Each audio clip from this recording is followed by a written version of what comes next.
Everyone on the convoy has been personally told not to come by police. Some are given a number to call if they have any suspicions about the people they're travelling with. So this is home for the next week or so, travelling 3,000 miles over to Syria. This is the stretcher that people will have to take turns to sleep on, and it's in here that myself, Kaz and Sonia will be travelling.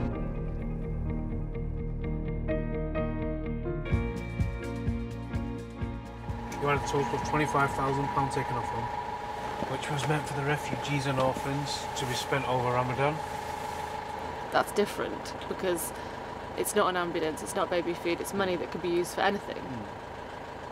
So you can understand why you might arise, people might be suspicious. How can you be suspicious? You're going into a country that's being bombarded, there's people dying of starvation. And where people are funneling money to rebel groups. If I was funneling money across, or if any people were funneling money across, would they be as blatant as to liaise with the police going beforehand? The point is that the government and police don't want people to go. You said so you've got Sonia plus 3 lads who have never been before, and even if their intentions are good, what if something they see when they get in there really upsets them, radicalises them, puts them on a dangerous path? I, for one, cannot imagine anybody getting radicalised by going into a refugee camp and seeing an orphan or seeing an old lady without a husband. Well, that's the kind of thing that could make people really angry. That's exactly the kind of thing. They go in, they see people being mistreated, having a terrible life, they get very angry with the perpetrators of that, and they might want to take revenge.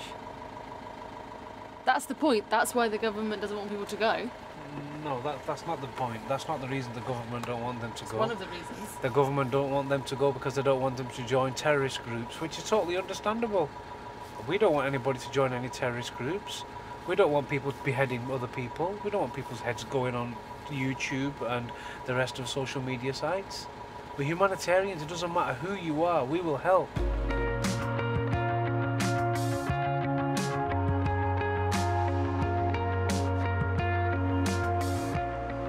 The convoy moves on, but it's not long before there's more bad news. What's just happened? There's just been an attack on the Bab al-Hawa border crossing where we cross into Syria. That's the hospital we're going to be supplying an ambulance to. It's suspected government forces are behind the attack. The area is rebel-held. Warplanes targeted Bab al-Hawa hospital, air attack at Bab al-Hawa about an hour ago. This is exactly why convoys are needed, because the vehicles parked outside get destroyed, which are ambulances, and the hospitals get destroyed. And it's inevitable they're going to continue. I'm just thinking to do something stupid and hang myself as over. People coming in and out, people coming in and out, people coming in, people coming in and out. This is not a prison, this is a detention center. And they don't go by the rules. I've been here for 2 years indefinitely. You don't even know when you're coming out. Am I going to die here? Who can we tell? No one listens to us. Am I going to die here?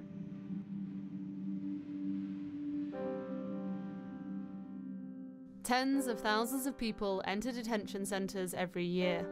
They house those the UK government wants to deport. Many are failed asylum seekers. There are also foreign national prisoners and overstayers. They cost the Home Office hundreds of millions of pounds. Even though journalists aren't allowed inside, I've spent 3 months speaking to men and women in different centres on the phone, each with their own stories of life in limbo, each increasingly frustrated by not knowing when they may get out. As this borough becomes increasingly diverse, the mayor's introduced a series of fairly bold measures aimed at holding on to some of its Britishness. At Newham's libraries, he's removed foreign language newspapers, he's withdrawn translation services, and will no longer fund single community events. So you can't get money for a Bangladeshi street party here anymore. I think we often describe the Caliphate and the Khilafah as something really, really scary. But in actuality, it's just, if you're looking at the Islamic State and then in its bigger group, a cluster of countries which share vested interests, which want to go by the similar principles or the same principles, why should they not work together and have a unified leader? What do you think of the fact that Saif finds a lot of laws of this country objectionable. Thinks I ISIS think is a many better young way of people- living. I think many young people living in Britain may feel like the British government has pressed them to a state where they become fearful to practice their religion.